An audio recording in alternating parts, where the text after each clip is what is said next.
time, there was a pig named Pixie. Mahilig kumain si Pixie. Magaling kasi magluto ang mami niya.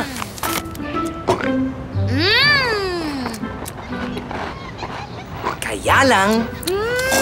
Ang bango naman yan, Pixie. Parang masarap ah. Anong baon mo? Spaghetti, luto ni Mommy. Fried chicken, buko pie, fruit salad. Ang sarap naman. Pwedeng patikim? Baka maubusan ako. Akin lang to. Gusto ko lang naman tumikim eh. Sige, Pixie. Sorry kung nabala kita ah. Pixie doesn't like to share. And because of that, she was always alone. Tibali na. Masaya naman ako mag-isa. Hindi ko sila kailangan.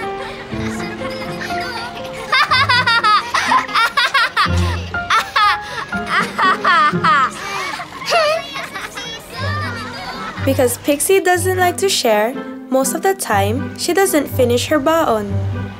Oh, busog na ako. Pero ang dami pang pagkain. Baka makita nila yung pagkain ko. Buti pa, itago ko na lang.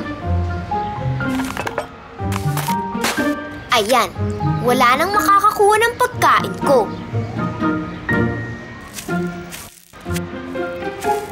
Pixie, pagkatapos mo, pwede pa hiram ng swing? Ayoko, ginagamit ko pa eh.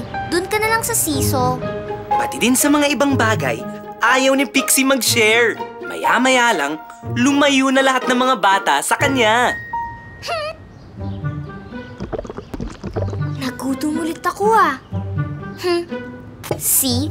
Buti na lang hindi ko binigay sa kanila ang pagkain ko. Haha! More food for me. Kaso, pagbukas ni Pixie ng baonan niya, Oh no! Ants! No, no, no, no! But I'm so hungry.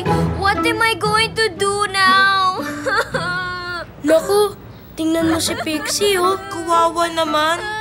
Tara, puntahan natin siya. Pixie, tahan na. Ano nangyari? Kasi tinago ko yung pagkain ko. Tapos naglaro ako. Tapos nagutom ako.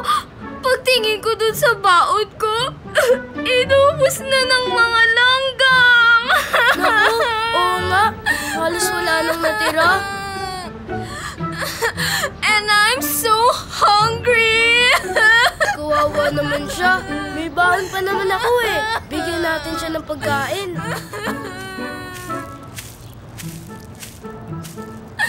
Pixie, ito.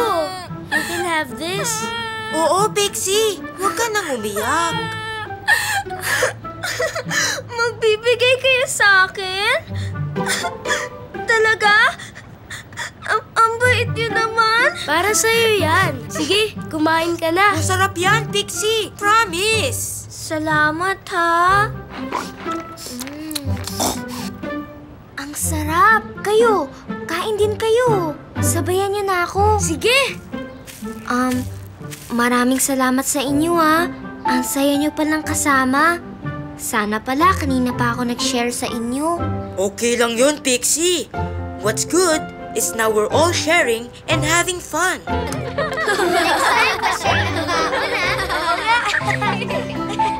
magmula noon, namimigay na ng pagkain si Pixie. And she learned that sharing makes things more fun. Eating, playing at the park, and simply enjoying the company of others.